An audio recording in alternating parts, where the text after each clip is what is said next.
Bonjour tout le monde, aujourd'hui dans notre format questions-réponses, on aborde les heures supplémentaires. J'ai bien reçu vos questions, j'y réponds maintenant. Première question d'un chef d'entreprise, mes salariés font régulièrement des heures supplémentaires, ils me parlent d'un plafond, est-ce que c'est vrai? Alors oui, il y a des plafonds à respecter sur les heures supplémentaires. Le premier tient à la limite hebdomadaire. Donc la première, c'est 44 heures sur 12 semaines consécutives en moyenne, avec une hausse autorisée jusqu'à 48 heures. Il existe des exceptions, mais là on va parler des choses qui sont plutôt habituelles. Après, vous avez un deuxième plafond qui se fixe au niveau de l'année, c'est ce qu'on appelle le contingent annuel d'heures supplémentaires. Il est généralement fixé par les conventions collectives et à défaut, c'est un plafond de 220 heures par an et par salarié. Alors, qu'est-ce que ça signifie? Tout simplement que quand vous êtes dans le contingent, vous n'avez pas d'obligation particulière, si ce n'est le paiement des heures supplémentaires ou la récupération en repos. Si vous êtes au-delà du plafond, là, il y a des obligations supplémentaires qui s'enclenchent.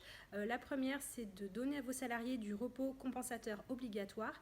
Et la deuxième, c'est si vous avez un comité social économique, un CSE, de l'informer du dépassement de contingent heures supplémentaires. Notre conseil, si vous avez via votre convention collective un petit contingent, il est possible par accord d'entreprise de l'augmenter. Deuxième question de la part d'un salarié, je travaille dans la restauration, je fais des heures supplémentaires régulièrement, mes collègues me disent que normalement c'est 25% le taux de majoration, qu'en est-il sachant que moi je n'ai que 10%, est-ce que c'est normal? Alors oui, c'est normal, la majoration pour heures supplémentaires est effectivement selon le code du travail de 25% pour les 8 premières heures et de 50% à partir de la 9e heure, mais une fois encore les conventions collectives peuvent fixer des taux qui soient différents, c'est bien le cas de l'hôtellerie, de la restauration où le taux de majoration est à 10%, donc c'est normal. Nouvelle question d'une salariée, est-ce que mon employeur peut m'obliger à faire des heures supplémentaires? Alors oui, effectivement, il s'agit du pouvoir de direction de votre employeur. Si vous refusez, ça peut être soit constitutif à minima d'une sanction disciplinaire, voire dans certains cas, ça peut justifier une rupture de contrat, donc un licenciement. Question suivante d'un chef d'entreprise qui envisage de faire des heures supplémentaires à ses salariés. Il a entendu parler de réduction de coûts.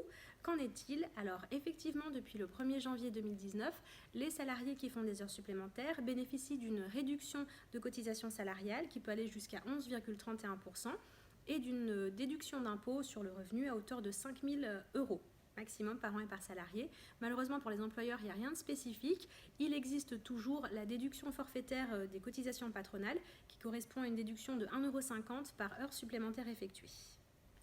Question d'un chef d'entreprise qui nous explique qu'en début de mois, ses salariés font beaucoup d'heures et qu'en fin de mois, ils font à peine 35 heures. Du coup, ça représente un coût pour l'entreprise. Est-ce qu'on a un conseil sur l'aménagement de la durée du travail? Alors oui, si c'est une petite structure, on peut aménager la durée du travail sur une période qui peut aller jusqu'à 9 semaines. Donc ça permet de ne plus avoir à payer les majorations d'heures supplémentaires. Et en contrepartie, les salariés qui ont des semaines hautes ont aussi des semaines basses avec des demi-journées ou des jours de repos. L'employeur peut mettre en place ce dispositif à son initiative sans avoir à rédiger d'avenant au contrat des salariés, sous réserve quand même de respecter un certain nombre de formalités. La première étant l'établissement d'un calendrier indicatif sur cette période, le double décompte des heures supplémentaires sur la semaine et sur la période, la nécessité d'avoir un justificatif toujours de ce décompte pour l'inspection du travail. Donc voilà les conditions principales et ça permet effectivement d'avoir un aménagement du travail qui soit adapté à l'activité de l'entreprise. C'était notre dernière question pour l'année 2019. Merci de nous avoir suivis jusqu'au bout. Vous pouvez réagir sur les réseaux sociaux avec le hashtag Socialement Vôtre. Je vous souhaite une très belle journée.